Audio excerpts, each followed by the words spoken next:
अस्सलाम वालेकुम दोस्तों, तुसीं वेख रहे हो मेरा पंजाब टीवी ते मैं तुहाडा मेज़बान मुहम्मद लतीफ़ खरल।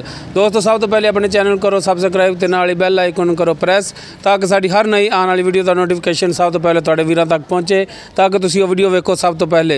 दोस्तों अज भी तुहाडा वीर तुहाडे वास्ते रोज़ाना निस्बत एक पहलन चोटी की वीडियो लैके हाजिर होया है। उम्मीद करांगे कि तुहानूं ये वीडियो बड़ी पसंद आएगी। तो सब तो पहले कैमरामैन तुहानूं दिखाउंदा है चोटी, उस तो बाद करांगे मालक नाल गलबात, पुछांगे इहदा की हिसाब किताब है।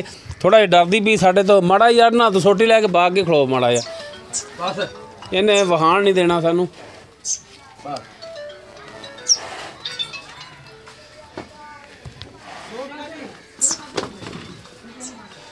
कालियां से अखां ने, छोटा छोटा सिंह है, खुंडा सिंह है माशाल्लाह, चूरकुंड सिंह है तुहाडी नज़र सामने। मत्था में थोड़ा अज सफैद है, पूरियां मुठा ने थाने इहदे ते माशाल्लाह विरला भी बड़ियां ने। पिछले दोनों खोरे दे जिहड़े सफैद ने। छोटी वैसे साढ़े तो डर रही है, उंज सील है ना बहुत सील। हाँ और साढ़े कैमरे वेख के जानवर यार अक्सर बड़ा डरते हैं। बहुत सील है माशाल्लाह। हवाना भी बड़ा सोहना इहदा।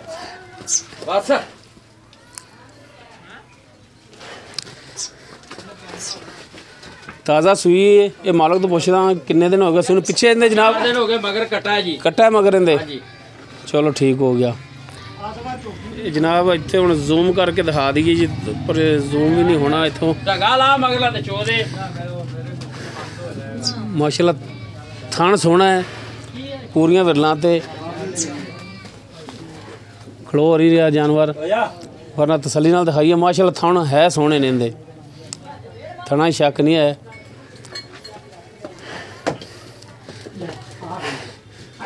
पिछे इहदे ए कट्टा है जी, रोजा मैं चोना इनू मात रहिंदी। पिछले खोर जिहड़े सफैद ने, पुछे सफैद, मत्था इहदा सफैद, अखां कालियां ने इहदियां। बाकी हुण करने जिहड़ा इहदा मालक है उहदे नाल गलबात पुछने की हिसाब किताब है। आओ जी जनाब। अस्सलाम वालेकुम। वालेकुम सलाम जनाब, की हाल ने? ठीक ठाक। की नाम है जी अपना? मोहम्मद आसफ। मोहम्मद आसफ। अच्छा भाई आसफ ये दसो कि पहला सुबह सूई है? हाँ जी पहला। ते किन्ने दिन हो गए सूई नूं? इहनूं 4 दिन हो गए सूई नूं जी। 4 दिन हो गए। ते तुसीं हुण हाज़र टाइम जिहड़ा इहदा दुੱਧ चोंदे पै जो कितना है? 9-10 किलो है जी बच्चे नूं छड्ड के। 9 तो 10 किलो है जी। 2 टाइम अगर? हाँ जी हाँ जी बिल्कुल 2 टाइम चुआ के देंगे। ते इन्ना पूरा करके दोगे? 9 तो 10 किलो मैं कहा तोल के बिल्कुल देंगे। हाँ मेहरबानी। अच्छा हुण इहदा कोई मुनासिब जा रेट करो? 2,20,000 रुपया। 2,20,000 कोई कमी पेशी इहदे विच कर लोगे? भाई आ गए तो कोई मुहब्बत कर लांगे, वाली वल कर हाँ जी कर लांगे, वाली कर लांगे। मेहरबानी। भाई आसफ 2,20,000 डिमांड कर रहे हैं। पहला सुबह सी, पिछे इसके कट्टा 9 तो 10 लीटर दुੱਧ देंगे थले। दोस्तों उम्मीद करांगे तुहानूं साडी अज दी वीडियो ज़्यादा कर जाएगी, और भी ज़्यादा कर जाएगी। हाँ हाली तो फिर 4 दिन होए ना सूई नूं। दोस्तों उम्मीद करांगे तुहानूं साडी अज दी वीडियो पसंद आएगी। साडी वीडियो पसंद आवे लाइक करना, शेयर करना और अपने कमेंट्स का इजहार करना। साडा व्हाट्सअप नंबर है 0321 57 29 251। इस दे नाल ही अपने मेज़बान मुहम्मद लतीफ़ खरल नूं देवो इजाज़त।